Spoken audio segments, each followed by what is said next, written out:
SDG Goal 16: Peace, Justice, and Building Strong Institutions. I dare say SDG 16 is perhaps the most important of all the goals, as you will find out in the next couple of minutes. Isn't it instructive to note the words of former American President Barack Obama when he said, "Africa does not need strong men but strong institutions"?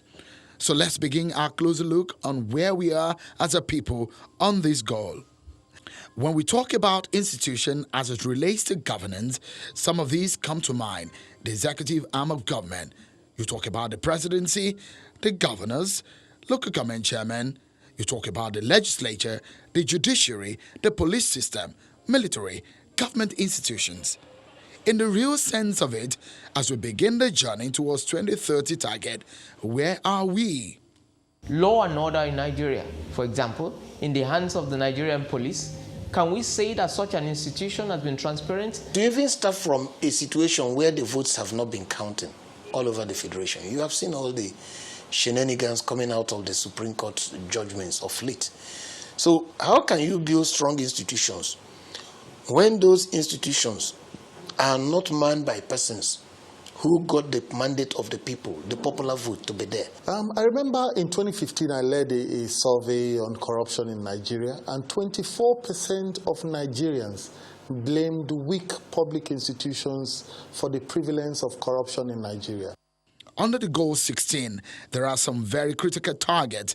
I will mention a few of them. Significantly reducing all forms of violence and related death rates everywhere.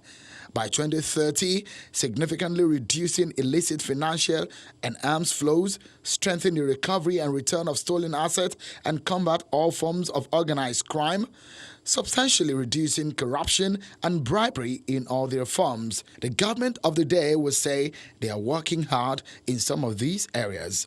I'm able to say that it's one of the freest countries to live in the world. But some of the comments from non-governmental agencies say otherwise. Transparency International does not think we are doing well. Amnesty International rates us low. But what exactly should we be doing? We can't continue electing ethnic champions, tribal warlords, religious zealots, okay? Without anybody we need to elect must be intellectually sound. I think there's a lot of capacity building that needs to go on in public institutions. Stop for a moment and think. 2030, either 10 years away or a decade away, whichever way you may want to put it. It might look far away, but it beckons. When we build a peaceful, just environment where strong institutions are built, we might be on a fast track in achieving most of the sustainable development goals. So you see, the Goal 16 is very important to our development as a people. Seun Kimaloye, reporting for Channels Television News.